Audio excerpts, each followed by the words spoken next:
मैं इस वक्त मौजूद हूँ रवि शर्मा जी की बैठक में। मेरे ना होटल के बिल्कुल बैक साइड चाय वाली दुकान के आगे ना मुझे एक साहिब उन्होंने रोक लिया।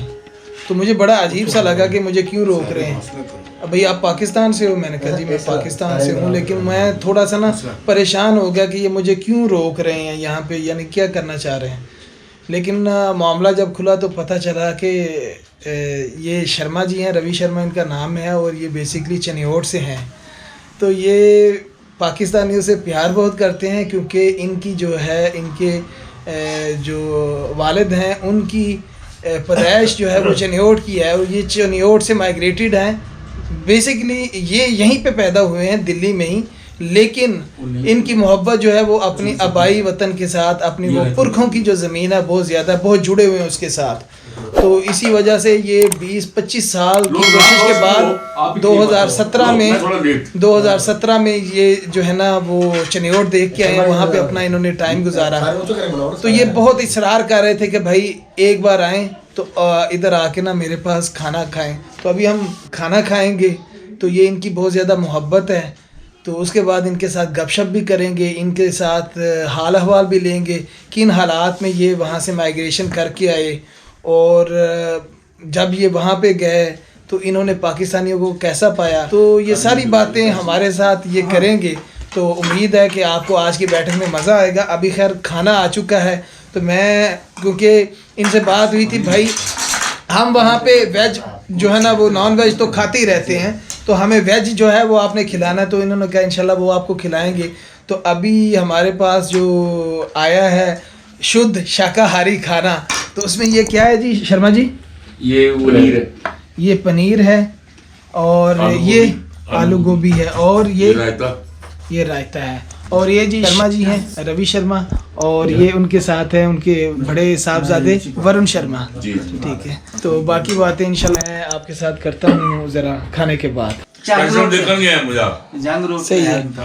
अच्छा शर्मा जी हो ना थोड़ा को मैं क्या है ज़रा रिकॉर्डिंग च आ जाओ। तो जिस टाइम हालात बने पार्टीशन दे खुशी नाल आ गए सो नाना मेरा कत्ल होया माई दी झुग्गी फैसलाबाद। अच्छा, गोली वजी उन्हों। अच्छा समझे, ठीक है। और वालद मेरा लाहौर सी, ठीक है। दादी मेरी चनियोट, ठीक है। शेखूपुरे ने लाके मिलन होया, ठीक है। ਉਹਦੇ ਬਾਅਦ ਧੱਕੇ ਖਾਂਦੇ ਹੋਏ ਦਿੱਲੀ ਪਹੁੰਚੇ। ਅੱਛਾ ਨਾਨਾ ਜੀ ਜਿਹੜੇ ਉਹ ਕਤਲ ਹੋ ਗਏ ਉੱਥੇ? ਹਾਂ, ਉਸ ਵੇਲੇ 47 ਵਿੱਚ ਗੋਲੀ ਲੱਗੀ ਵੱਜੀ ਸੀ ਉਹਨਾਂ ਨੂੰ। ਮਾਈ ਦੀ ਝੁੱਗੀ ਕੈਂਪ ਲੱਗਾ ਸੀਗਾ। ਅੱਛਾ, ਇਹ ਬੇਸਿਕਲੀ ਜਿਹੜੇ ਆਪਣਾ ਮੇਰੇ ਨਾਨਕੇ ਨੇ ਇਹ ਤੁਹਾਡੇ ਜੰਗ ਦੇ ਹੈਗੇ ਨੇ। ਮਿਗਿਆਣੇ ਦੇ ਨਾਲ ਕੋਈ ਪਿੰਡ ਹੈਗਾ ਸੀਗਾ ਧਰਮਕੋਟ। ਠੀਕ ਹੈ, ਕਿੱਥੇ ਕਰਕੇ? ਮਿਗਿਆਣੇ ਦੇ ਨਾਲ। ਮਿਗਿਆਣਾ ਸੁਣਿਆ ਤੁਸੀਂ? ਹਾਂਜੀ, ਬਗਿਆਣਾ ਜੰਗ ਦੇ ਅੰਦਰ ਹੀ ਸੀਗਾ ਮਿਗਿਆਣਾ। ਮਿਗਿਆਣੇ ਦੇ ਅੰਦਰ ਹੈਗਾ ਸੀ ਕੋਈ ਧਰਮਕੋਟ ਪਿੰਡ ਦਾ ਨਾਮ ਸੀ। ਧਰਮਕੋਟ, ਠੀਕ ਹੈ। ਤੇ ਬੇਸਿਕਲੀ ਜੋ ਮੇਰੇ ਨਾਨਾ ਖਾਨਦਾਨ ਹੈ ਉੱਥੋਂ ਦਾ। ਠੀਕ ਹੈ। ਹਾਂ, ਔਰ ਇਹ ਗੈਂਦਰ ਕਹਿੰਦੇ ਨੇ। ਅੱਜ ਵੀ ਇਹਨਾਂ ਦੀ ਰਸਮੋ ਰਿਵਾਜ, ਇਹਨਾਂ ਨੂੰ ਕਹਿੰਦੇ ਨੇ ਗੈਂਦਰ ਪਠਾਨ, ਅੱਧੇ ਹਿੰਦੂ ਅੱਧੇ ਮੁਸਲਮਾਨ। ਅੱਛਾ, ਉਹਦੀ ਵਜ੍ਹਾ ਹੈ ਵੀ ਕਿ ਇਹ ਜਿਸ ਤਰ੍ਹਾਂ ਤੁਹਾਡੇ ਰਿਸ਼ਤੇ ਹੈਗੇ ਨੇ ਆਪਣਾ ਮੌਸੀ ਦੀ ਲੜਕੀ ਨਾਲ, ਬੂਆ ਦੀ ਲੜਕੀ ਨਾਲ 70 ਸਾਲ ਬੀਤ ਗਏ, ਅੱਜ ਵੀ ਇਹਨਾਂ ਦੇ ਰਿਸ਼ਤੇ ਕਾਇਮ ਨੇ, ਔਰ ਅੱਜ ਵੀ ਇੱਕੋ ਘਰ ਦੇ ਅੰਦਰ ਰਿਸ਼ਤੇ ਕਰਦੇ ਨੇ। ਅੱਛਾ, ਹਾਂ, ਮਗਰ ਮੇਰਾ ਵਾਲਦ ਇਹਨੂੰ ਠੀਕ ਨਹੀਂ ਮੰਨਦਾ ਸੀ ਨਾ। ਸਾਡੇ ਜਿਸ ਤਰ੍ਹਾਂ ਦੇ ਰਿਸ਼ਤੇ ਹੋਏ ਨੇ, ਮਗਰ ਮੇਰੇ ਨਾਨਕੇ ਖਾਨਦਾਨ ਵਿੱਚ ਇਸ ਤਰ੍ਹਾਂ ਦੇ ਰਿਸ਼ਤੇ ਅੱਜ ਵੀ ਨੇ। ਅੱਛਾ, ਉਹਨਾਂ ਚੋਂ ਬਚ ਕੇ ਜਿਹੜੇ ਆਏ ਨੇ ਉਹ ਕਿੱਥੇ ਨੇ? ਉਹ ਮੁਜ਼ੱਫਰਨਗਰ। ਮੁਜ਼ੱਫਰਨਗਰ ਯੂਪੀ। ਹਾਂ, ਉਹਦੀ ਵਜ੍ਹਾ ਇਹ ਸੀਗੀ ਕਿ ਉਹ ਆਪਣੀ ਜ਼ਮੀਨਾਂ ਦੇ ਕਾਗਜ਼ ਲੈ ਆਏ ਸੀ ਨਾਲ। ਠੀਕ ਹੈ। ਤੇ ਫਿਰ ਉਹਨਾਂ ਨੂੰ ਜ਼ਮੀਨਾਂ ਅਲਾਟ ਹੋਈਆਂ ਮੁਜ਼ੱਫਰਨਗਰ। ਠੀਕ ਹੈ। ਉਹਨੂੰ ਹੋਇਆ ਕਿ ਜਿਸ ਤਰ੍ਹਾਂ ਉਹਨਾਂ ਦੀ ਉੱਥੇ 200 ਵਿਗੇ ਸੀ, ਇੱਥੇ ਇਹਨਾਂ ਨੂੰ ਮਿਲੀ 90 ਵਿਗੇ। ਠੀਕ ਹੈ। ਉਹ ਵੀ ਬੜੇ ਮੁਕਦਮੇ ਕਰਨ ਤੋਂ ਬਾਅਦ ਜਿਹੜਾ ਹੈ ਇਹਨਾਂ ਨੂੰ ਮਿਲੀ। ਠੀਕ ਹੈ। ਤੇ ਇਹਨਾਂ ਚ ਰਿਸ਼ਤੇ ਤੁਸੀਂ ਅੱਜ ਵੀ ਦੇਖੋ, ਇਹਨਾਂ ਜੀ ਗਾਣਾ ਬਣਦਾ, ਜਿਹਨੂੰ ਤੁਹਾਡੇ ਜੀ ਗਾਣਾ ਬਣਦਾ ਨਾ। ਹਾਂਜੀ, ਵਿਆਹ ਤੇ। ਹਾਂ, ਜਿਹੜੀਆਂ ਤੁਹਾਡੀਆਂ ਰੀਤਾਂ ਨੇ ਉਹ ਇਹਨਾਂ ਦੀ ਰੀਤਾਂ ਨੇ। ਸਹੀ ਹੈ। ਨਾਨੇ ਖਾਨਦਾਨ ਹੀ ਮੇਰੇ। ਠੀਕ ਹੈ। ਅੱਜ ਵੀ ਤੁਸੀਂ ਮਤਲਬ ਮੇਰਾ ਜਿਹੜਾ ਮਾਮਾ ਹੈ ਉਹਦੀ ਸੱਕੀ ਬੂਆ ਦੀ ਲੜਕੀ ਨਾਲ ਸ਼ਾਦੀ ਹੈ, ਇੱਕ ਦੀ ਮੌਸੀ ਦੀ ਲੜਕੀ ਨਾਲ ਸ਼ਾਦੀ ਹੈ। ਠੀਕ ਹੈ। ਮਗਰ ਇਹ ਸਾਡੇ ਵਾਲਦ ਦੇ ਖਾਨਦਾਨੀ ਜੈਸਾ ਨਹੀਂ ਹੋਇਆ। ਠੀਕ ਹੈ। ਉਹ ਚनियोट ਤੋਂ ਬਿਲੋਂਗ। ਅੱਛਾ, ਮਤਲਬ ਹਿੰਦੂਇਜ਼ਮ ਦੇ ਵਿੱਚ ਇਹ ਰਿਸ਼ਤੇ ਇੰਜ ਨਹੀਂ ਹੁੰਦੇ? ਮਾਸੀ ਦੀ ਲੜਕੀ ਨਾਲ ਸ਼ਾਦੀ ਨਹੀਂ ਹੋ ਨਹੀਂ ਸਕਦੀ, ਕਜ਼ਨ ਮੈਰਿਜ ਨਹੀਂ ਹੈ। ਕਜ਼ਨ ਮੈਰਿਜ ਨਹੀਂ ਹੈ, ਠੀਕ ਹੈ, ਮਗਰ ਇਹਨਾਂ ਦੀ ਕਾਸਟ ਜਿਹੜੀ ਸੀ ਨਾ ਗੈਂਦਰ ਸੀਗੀ, ਠੀਕ ਹੈ, ਤੇ ਉਹ ਕਹਿੰਦੇ ਸੀ ਗੈਂਦਰ ਪਠਾਨ, ਅੱਧੇ ਹਿੰਦੂ ਅੱਧੇ ਮੁਸਲਮਾਨ, ਠੀਕ ਕਿ ਹੈ, ਨਾ ਤੇ ਹਿੰਦੂ ਨੇ ਨਾ ਇਹ ਮੁਸਲਮਾਨ ਨੇ। ਠੀਕ ਹੈ, ਅਗਰ ਹਿੰਦੂ ਹੋਣ ਤੇ ਇਹ ਰਿਸ਼ਤੇ ਨਹੀਂ ਕਰਨ, ਹਾਂ ਹਾਂ ਮੁਸਲਮਾਨਾਂ ਵਿੱਚ ਜਾਇਜ਼ ਹੈ। ਹਾਂ, ਮਗਰ ਟਿਲ ਨਾਓ ਅੱਜ ਵੀ ਮੇਰੇ ਜਿਹੜੇ ਮਤਲਬ ਮਾਮਿਆਂ ਦੇ ਬੱਚੇ ਨੇ ਉਹ ਵੀ ਆਪਸ ਵਿੱਚ ਹੀ ਵਿਆਹੇ ਹੋਏ ਨੇ। ਠੀਕ ਹੈ, ਕਜ਼ਨ ਮੈਰਿਜ ਉਹਨਾਂ 'ਚ ਹੈ ਵੇ। ਸਾਡੇ 'ਚ ਨਹੀਂ ਹੈ, ਠੀਕ ਸਾਡੇ ਠੀਕ ਠੀਕ, ਖਾਨਦਾਨੀ ਨਹੀਂ ਹੋਈ, ਇਤਿਹਾਸ ਹੈ ਕਿ ਨਹੀਂ ਹੋਈ। ਸਹੀ ਹੈ, ਕਿਉਂਕਿ ਸਾਡੇ ਹਿੰਦੂਆਂ 'ਚ ਇੱਕ ਰਸਮ ਹੁੰਦੀ ਹੈ ਜਿਹਨੂੰ ਅਸੀਂ ਕਹਿੰਦੇ ਆ ਰਾਖੀ ਬੰਨ੍ਹਣਾ, ਹਾਂਜੀ ਸੁਣਿਆ ਹੈਗਾ। ਹਾਂਜੀ, ਜੋ ਰਾਖੀ ਬੰਨ੍ਹਣ ਦਾ ਮਤਲਬ ਇਹ ਹੁੰਦਾ ਹੈ ਕਿ ਜਿਹਨੂੰ ਤੁਸੀਂ ਇਹ ਰੱਖੜੀ ਬੰਨ੍ਹ ਰਹੇ ਹੋ ਉਹ ਤੁਹਾਡਾ ਭਰਾ ਹੈ, ਠੀਕ ਚਾਹੇ ਹੈ, ਉਹ ਗੈਰ ਜ਼ਾਤ ਹੈ, ਗੈਰ ਮਜ਼ਹਬ ਹੈ, ਚਾਹੇ ਕੁਛ ਵੀ ਹੈ, ਠੀਕ ਹੈ, ਉਹਦੇ ਬਾਰੇ ਸੋਚਣਾ ਵੀ ਗੁਨਾਹ ਹੈ, ਠੀਕ ਹੈ, ਖਿਆਲ ਕਰਨਾ ਵੀ ਗੁਨਾਹ ਹੈ। ਕਿਉਂਕਿ ਜਿਸ ਨੂੰ ਤੁਸੀਂ ਰੱਖੜੀ ਬੰਨ੍ਹਣ ਜਾ ਰਹੇ ਹੋ, ਰਾਖੀ ਬੰਨ੍ਹ ਰਹੇ ਹੋ, ਜੀ ਉਹ ਤੁਹਾਡਾ ਇੱਕ ਖੂਨ ਹੋ ਗਿਆ। ਸਹੀ ਜਿਵੇਂ ਇੱਕ ਵਾਲਿਦ ਦੀ ਦੋ ਮਤਲਬ ਜਿਹੜੀ ਹੈ ਸੰਤਾਨਾਂ ਆਪਸ ਵਿੱਚ ਸ਼ਾਦੀ ਨਹੀਂ ਕਰ ਸਕਦੀ, ਸਹੀ ਹੈ। ਇਹ ਚੀਜ਼। ਅੱਛਾ, ਤੇ ਦੂਸਰਾ ਸ਼ਰਮਾ ਜੀ ਉਹ ਦੱਸੋ, ਜਦੋਂ ਵਾਲਾ ਸਾਹਿਬ ਤੁਹਾਡੇ ਆ ਗਏ ਨੇ, ਉਹ ਕਦੀ ਉਹਨਾਂ ਦਾ ਇਤਫਾਕ ਹੋਇਆ ਪਾਕਿਸਤਾਨ ਉਹ ਗਏ ਨੇ ਭਲਾ? ਨਹੀਂ ਕਰ ਸਕਦੇ ਸੀ, ਉਹਦੀ ਵਜ੍ਹਾ ਸੀ ਉਹ ਗਵਰਨਮੈਂਟ ਐਮਪਲਾਈ ਸੀ ਤੇ ਅਲਾਉ ਨਹੀਂ ਸੀਗਾ ਉਹਨਾਂ ਨੂੰ ਐਨਓਸੀ ਲੈਣੀ ਪੈਣੀ, ਇਹ ਉਹ, ਤੇ ਕੀ ਉਹ 200 ਰੁਪਏ ਸੀ। ਤੁਸੀਂ ਉਹਨਾਂ ਦੇ ਜੰਮੇ, ਤੁਹਾਡੀ ਜਿਹੜੀ ਉਹ ਨਹੀਂ ਤੜਪ, ਤੇ ਉਹਨਾਂ ਦਾ ਕੀ ਹਾਲ ਹੋਣਾ ਮੈਂ ਹੈ? ਤੁਹਾਨੂੰ ਇੱਕ ਚੀਜ਼ ਸਮਝਾਣਾ ਕਿ ਉਹਨਾਂ ਦੀ ਜਿਸ ਵੇਲੇ ਉਹ ਇੱਥੇ ਆਏ ਨੇ 21 ਸਾਲ ਦੀ ਉਮਰ ਸੀ, ਹਾਂਜੀ, ਠੀਕ ਹੈ। ਇੱਕ ਬੱਚਾ ਜਿੱਥੇ ਜੰਮਦਾ ਹੈ, ਪਲਦਾ ਹੈ, 21 ਸਾਲ ਗੁਜ਼ਾਰਦਾ ਹੈ, ਔਰ ਉਹਦੇ ਬਾਅਦ ਉਹਨੂੰ ਵਤਨ ਨਿਕਾਲਾ ਹੋ ਗਿਆ, ਤੇ ਯਕੀਨ ਮੰਨੋ ਇਹ ਲਫ਼ਜ਼ ਚਿਨਿਓੜ ਜਿਹਾ ਜਾਂਦਾ ਜਿਹਦੇ ਮੈਂ ਆਪਣੇ ਵਾਲਦ ਨੂੰ ਰੂਪ ਨਹੀਂ ਦੇਖਿਆ। ਵੈਸੇ ਵੀ ਕਹਿੰਦੇ ਨੇ ਜਿਹੜਾ ਸਾਡਾ ਹਿੰਦੂਇਜ਼ਮ ਹੈ, ਕਹਿੰਦਾ ਜਨਨੀ ਜਨਮ ਭੂਮੀ ਸਵਰਗ ਸੇ ਮਾਨ ਹੈ। ਇੱਕ ਮਾਂ, ਇੱਕ ਜਿੱਥੇ ਬੱਚਾ ਪੈਦਾ ਹੋਇਆ ਹੈ ਉਹ ਜੰਨਤ ਤੋਂ ਵੀ ਉੱਚੇ। ਮਾਂ ਦਾ ਦਰਜਾ ਜਿਹੜਾ ਹੈ ਬੜੇ ਮਜ਼ਹਬੀ ਸ਼ਾਇਦ ਕਹਿੰਦੇ ਹੋਣਗੇ ਬਿਲਕੁਲ ਕਿ ਮਾਂ ਦਾ ਦਰਜਾ ਜੰਨਤ ਨਾਲ ਵੀ ਉੱਚਾ ਹੈ। ਬਿਲਕੁਲ, ਮਾਂ ਦੇ ਪੈਰਾਂ ਥੱਲੇ ਜੰਨਤ ਹੈ, ਕਹਿੰਦੇ ਨੇ ਪੈਰਾਂ ਥੱਲੇ ਜੰਨਤ ਹੈ। ਪੈਰਾਂ ਥੱਲੇ ਜੰਨਤ ਹੈ, ਇਟਸ ਮੀਨ ਜੰਨਤ ਤੋਂ ਵੀ ਉੱਪਰ ਚੀਜ਼ ਹੈ ਜੀ। यही साड़ा मजहब कहता है। जननी जन्म भूमि स्वर्ग से मान है, जन्नत तो भी ऊपर है। सही है, सही, ਤੁਸੀਂ ਲੋਕ ਜੰਨਤ ਕਹਿੰਦੇ ਹੋ, ਅਸੀਂ ਸਵਰਗ ਕਹਿੰਦੇ ਹਾਂ। ਬਿਲਕੁਲ ਸਹੀ ਹੈ, ਉਸ ਨਾਲ ਵੀ ਉੱਪਰ ਹੈ।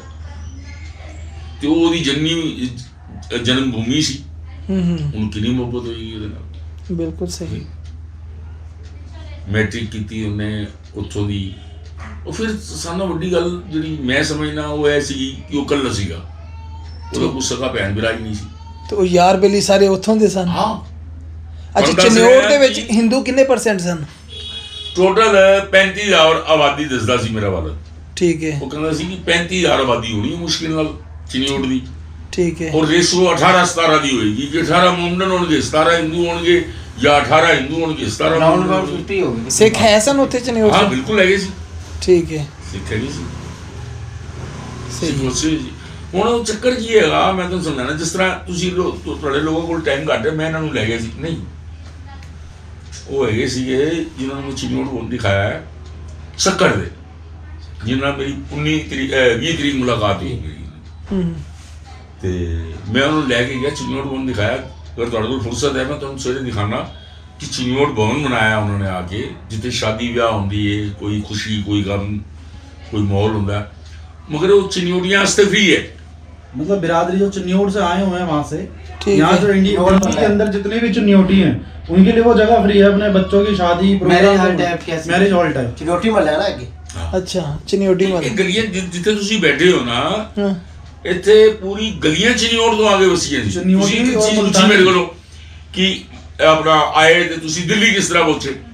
ਉਹ ਇਸ ਤਰ੍ਹਾਂ ਸੀਗਾ ਕਿ ਜਿਸ ਤਰ੍ਹਾਂ ਉਸ ਵੇਲੇ ਜਿਹੜੇ ਵਾਲੇ ਸਾਹਿਬ ਦੱਸਦੇ ਸੀ ਨਾ ਕਿ ਮਿਲਟਰੀ ਆਈ, ਹਾਂ, ਮਿਲਟਰੀ ਨੇ ਆ ਕੇ ਕੱਢਿਆ ਇਹਨਾਂ ਨੂੰ। ਠੀਕ ਹੈ।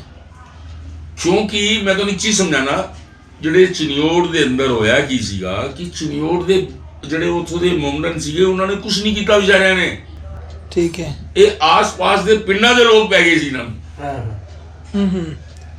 ਜਿਵੇਂ ਮੌਕਾ ਮਿਲ ਗਿਆ, ਜਾਓ ਜੀ ਲੁੱਟ ਮਾਰ ਮਚਾਓ, ਕੋਈ ਮਾਲ ਇਕੱਠਾ ਕਰੋ। ਤੁਸੀਂ ਇੱਕ ਜਗ੍ਹਾ ਤੇ ਰਹਿ ਰਹੇ ਹੋ, ਜ਼ਰੂਰੀ ਗੱਲ ਹੈ ਕਿ ਤੁਹਾਨੂੰ 10 ਜਾਣਨ ਵਾਲੇ ਹੋਣਗੇ, ਇੱਕ ਦੂਸਰੇ ਦਾ ਤੁਸੀਂ ਪਛਾਣਦੇ ਹੋਵੋਗੇ, ਹਯਾ ਵੀ ਹੁੰਦਾ ਹੈ, ਸਾਰਾ ਕੁਝ। ਸ਼ਰਮ ਜਿਨ੍ਹਾਂ ਨਾਲ ਤੁਸੀਂ ਸਾਰੀ ਉਮਰ ਖਾਇਆ ਪੀਆ ਹੈ, ਤੇ ਤੇ ਕਿਵੇਂ ਉਹਦਾ ਘਰ ਭੰਨੋਗੇ? ਘਰ ਬਰਬਾਦ ਕਰ ਦੋਗੇ। ਹਾਂ ਤੇ ਉਹ ਆਸ-ਪਾਸ ਦੇ ਪਿੰਡਾਂ ਦੇ ਪੈ ਗਏ ਸੀ। ਠੀਕ ਹੈ। ਹੁਣ ਨਾਲ ਪੈਂਦਾ ਸੀ ਇੱਕ ਬੜਾ ਮਸ਼ਹੂਰ ਤੁਹਾਡਾ ਹੈਗਾ ਚੱਕ ਜ਼ੁਮਰਾ, बिल्कुल ਠੀਕ ਹੈ। ਠੀਕ ਹੈ ਨਾ। तो इस तरह के वालिद ने एक दो ਨੂੰ ਵਿਛਾੜਿਆ ਵੀ ਇਹ ਫਲਾਣਾ ਬੰਦਾ ਚੱਕ ਜ਼ੁਮਰੇ ਦਾ ਹੈ ਜਾਂ ਇਸ ਤਰ੍ਹਾਂ ਹੈ। ਉਹ ਮੂੰਹ ਤੇ ਮੁਨਾਸਿਬ ਬੰਨੇ, ਮੁਨਾਸਿਬ ਸਮਝ ਲਓ। हाँ जी मड़ासा। ਹਾਂ ਉਹ ਬੰਨੇ अच्छा ਉਹ ਪੈ ਗਏ। ठीक है। ਔਰ ਹਕੀਕਤ ਹੈ ਕਿ ਤੁਸੀਂ ਅੱਜ ਵੀ ਦਰਿਆਫਤ ਕਰੋ ਉੱਥੇ ਜਾ ਕੇ ਕਿ ਟੱਲਾ ਵਾਲਾ ਮੱਲਾ ਜਿਹੜਾ ਹੈ ਉਸ ਵੇਲੇ ਕਰੋੜਪਤੀਆਂ ਦਾ ਮੱਲਾ ਸੀ। ठीक है। ਉਹਦੇ 4 ਦਰਵਾਜ਼ੇ ਨੇ ਅੱਜ ਵੀ, ਮੈਂ ਦੇਖ ਕੇ ਆਇਆ। ਬੜਾ ਇੱਕ ਸੇਫ ਇਲਾਕਾ ਹੈਗਾ। ठीक है। ਔਰ ਉਹਨੂੰ ਸਾਰਿਆਂ ਨਾਲ ਪਹਿਲੇ ਪਏ ਕਿ ਅਗਰ ਮਾਲ ਕਿਧਰੇ ਮਿਲ ਸਕਦਾ ਤੇ ਇੱਥੇ ਹੀ ਮਿਲੇਗਾ। ਤੇ ਇਹ ਸਾਰਾ ਮਹੱਲਾ ਹਿੰਦੂਆਂ ਦਾ ਸੀ? ਹਿੰਦੂਆਂ ਦਾ ਨਹੀਂ, ਮੁਮਨ ਨਹੀਂ ਸੀਗੇ। ਠੀਕ ਹੈ। ਸੁਨਾਰ ਜ਼ਿਆਦਾ ਸੀ ਉੱਥੇ। ਵਰਲਡ ਦੇ ਇਤਿਹਾਸ ਵਿੱਚ ਮਜ਼ਹਬ ਦੇ ਆਧਾਰ ਤੇ ਇਹ ਇੱਕ ਐਸਾ ਕਾਂਡ ਹੈ ਜਿਹੜਾ ਇਹ ਹੋਇਆ। ਤੇ ਸ਼ਰਮਾ ਜੀ ਇੱਥੇ ਦਿੱਲੀ ਚੋਂ ਵੀ ਜਿਹੜੇ ਲੋਕ ਛੱਡ ਕੇ ਗਏ ਹੋਣਗੇ ਮੁਸਲਮਾਨ, ਹਾਂ ਬਿਲਕੁਲ ਛੱਡ ਗਏ। ਉਹਨਾਂ ਨਾਲ ਵੀ ਇੰਜ ਹੀ ਹੋਇਆ ਇੱਥੇ? ਨਹੀਂ ਹੋਇਆ। उसकी वजह मैं समझा देंगे। इधर तुसी बाहर निकलोगे जिस होटल में ठहरे हो ना, बिल्कुल इधर स्ट्रेट आ जाओ, उसके सामने हरी मस्जिद है, मेरा 500-600 साल पुरानी है। ठीक है। थोड़ा जिहा इतिहास अगर पढ़ोगे ना तो इत्थे लगातार 72 घंटे गोली चली सी। कितने घंटे? 72 घंटे। सरदार पटेल नूं आगे रुकवानी पई सी। ठीक है। ठीक है। इन्ना असला मस्जिद के अंदर हैगा सी उस वेले। ठीक है। ये इतिहास है, रिटर्न ही है, अंग्रेज लिखता है। सरदार पटेल नूं आगे रुकवानी पई इत्थे। और इत्थों मैं तुहानूं सवेरे भी गल कही सी कि ये गलियां सारियां मोमडन सीगियां, सारी मोमडन आबादी सी और बंदानी मोमडन सीगे। तुहाडे नाल गल होई सी? किहदे नाल गल होई सी मेरी? तुहाडे नाल होई सी शायद। मैं कहा सारा मोमडन जिहड़ा है बंदानी हैगा सी। बंदानी मोमडन उन्हां दा काम की सी ठेले दा और घोड़े दा। ठीक है।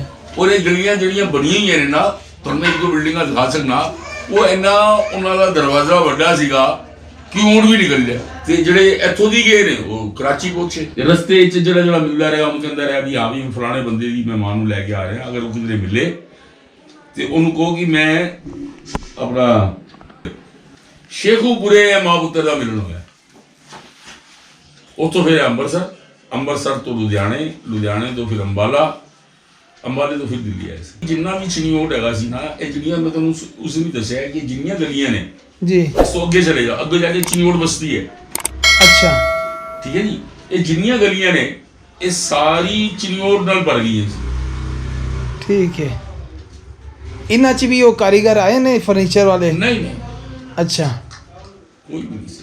ठीक है। ਕਾਰੀਗਰੀ ਜਿੰਨੀ ਵੀ ਹੈ ਨਾ, ਤੁਸੀਂ ਇਹ ਦੇਖੋ ਕਿ ਸ਼ੁਰੂ ਤੋਂ ਇਹ ਮਸਜਿਦ ਜਿਹੜੀ ਬਣੀ ਹੈ ਉੱਥੇ, ਸ਼ਾਹੀ ਮਸਜਿਦ ਜਿਹੜੀ ਬਣੀ ਹੈ, हाँ जी। ਉੱਥੇ ਹੀ ਮੁਮਡਨ ਕਾਰੀਗਰ ਸੀ ਸਾਰੇ। ठीक है। ਨਹੀਂ ਸਮਝੇ? ठीक है। ठीक है। ਕਾਰੀਗਰ ਕੋਈ ਵੀ ਨਹੀਂ ਸੀਗਾ, ਲੱਕੜੀ ਦਾ ਕਾਰੀਗਰ ਕੋਈ ਵੀ ਨਹੀਂ ਸੀਗਾ। सही। ਇਹਨਾਂ ਦੀ ਜ਼ਮੀਨਾਂ ਸੀਗੀਆਂ, ਜਿਵੇਂ ਸਾਡੇ ਦਾਦੀ ਦੀ ਦੁਕਾਨ ਸੀ ਗੋਲਡ ਦੀ। ठीक है। ਤੇ ਇਹ ਨਦੀਮ ਦਾ ਵੀ ਗੋਲਡ ਦਾ ਕੰਮ ਹੈ। सही है। ਤੁਹਾਡੇ ਫੈਸਲਾਬਾਦ ਵਿੱਚ ਗੋਲਡ ਦਾ ਕੰਮ ਹੈ। ਤੇ ਉਹ ਜਿਸ ਤਰ੍ਹਾਂ ਮਤਲਬ ਜਿਹੜਾ ਹੈ, ਮੇਰੀ ਦਾਦੀ ਉਹ ਮੈਨੂੰ ਦੱਸਦੀ ਸੀਗੀ ਕਿ ਇਸ ਤਰ੍ਹਾਂ ਟਲਾਲੀ ਤੋਂ ਬਾਹਰ ਨਿਕਲੋ ਤੇ ਸਰਾਫਾ ਬਾਜ਼ਾਰ ਸ਼ੁਰੂ ਹੁੰਦੀ, ਤੀਸਰੀ ਦੁਕਾਨ ਆਪਣੀ ਸੀ।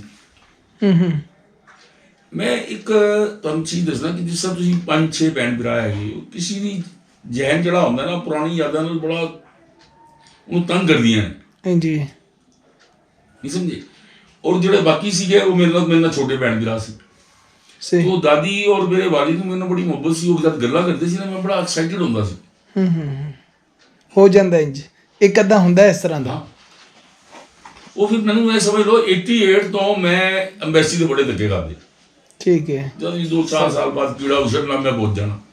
ਸਸਕ ਕਦੋਂ ਮਿਲੀ 88 ਤੋਂ ਬਾਅਦ? ਇਹ ਹੁਣ ਉਹੀ ਨਦੀਮ ਸਾਹਿਬ ਨਾਲ ਜਿਸ ਤਰ੍ਹਾਂ ਮੁਲਾਕਾਤ ਹੋਈ ਮੇਰੀ, ਇਹ ਮੇਰਾ 40 ਸਾਲ ਤੋਂ ਦੋਸਤ ਹੈ ਬਿਚਾਵਾ। ਠੀਕ ਹੈ ਜੀ। ਠੀਕ ਹੈ। ਇੱਕ ਆਦਤ ਬਣੀ ਹੋਈ ਸੀ ਕਿ ਮੈਂ ਆਪਣਾ ਸਵੇਰੇ ਸੈਰ ਕਰਨ ਤੋਂ ਬਾਅਦ ਸਿੱਧਾ ਉੱਥੇ ਪਹੁੰਚਦਾ ਜੀ। ਚਾਹ ਦਾ ਕੱਪ ਪੀਣਾ, ਅੱਧਾ ਘੰਟਾ 15 ਮਿੰਟ ਬੈਠਣਾ, ਫਿਰ ਆ ਜਾਣਾ। ਠੀਕ ਹੈ। ਉਹ ਕੁਦਰਤੀ ਮੈਂ ਉੱਥੇ ਚਾਹ ਪੀਣ ਗਿਆ ਤੇ ਨਦੀਮ ਸਾਹਿਬ ਉੱਥੇ ਆਏ ਸੀ ਚਾਹ ਪੀਣ ਵਾਸਤੇ। ਤੇ ਐਸੀ ਗੱਲਬਾਤ ਸ਼ੁਰੂ ਹੋਈ, ਬਹੁਤ ਐਸੀ ਸ਼ੁਰੂ ਹੋਈ ਕਿ ਅੱਜ ਤੱਕ ਕਦੇ ਵੀ ਨਹੀਂ। ਕੀ ਬਾਤ। ਤੇ ਉਹ ਇਹ ਉਦੋਂ ਵਿਜ਼ਿਟ ਤੇ ਆਏ ਸਨ, ਮਤਲਬ ਕਿ? ਹਾਂ ਬਿਲਕੁਲ ਇੱਥੇ ਠਹਿਰੇ ਸੀ। ਇੱਥੇ ਹੀ ਠਹਿਰੇ ਸੀ। ਇੰਡੀਆ ਟੁਡੇ ਤੁਹਾਡੀ ਐਮਬੈਸੀ ਦਾ ਇਹਦੇ ਨਾਲ ਕੰਟੈਕਟ ਹੈ पूरे ऑर्डर समझ गए। ठीक है। ਤੇ ਇਹ ਕਦੋਂ ਦੀ ਗੱਲ ਤੁਹਾਨੂੰ ਮਿਲੀ ਸੀ? ਤਕਰੀਬਨ 15 ਇੰਚ 2015 ਚ। 2015 ਇਹ रूटीन है मेरा सवेरे उनको जाने जाना सही है। फोटो देखिए जनाब हाँ जी पसंद नहीं है बहुत प्यारी है लगे कि कोई मोहब्बत है सामने चीज उल्टा ज़माना बड़े शौक से सुन रहा था, हम ही सो गए दास्तां कहते कहते। दोस्तों शर्मा जी के पास तो यादों का अंबार था, लेकिन हम होटल 11 बजे से पहले वापस पहुंचने के पाबंद थे। लेकिन इनकी दास्तां सुनते हुए कई बार आंखें अश्कबार भी हुईं और कई दफ़ा दिल खुश भी हुआ जब उन्होंने बताया कि पाकिस्तान में उन्हें इतनी मोहब्बत मिली। इसलिए मैं पाकिस्तान की उस मोहब्बत और प्यार को कभी नहीं भूल सकता। इसी के साथ इजाज़त दीजिए, मिलते हैं आपको अगली वीडियो में, तब तक के लिए अल्लाह हाफिज़।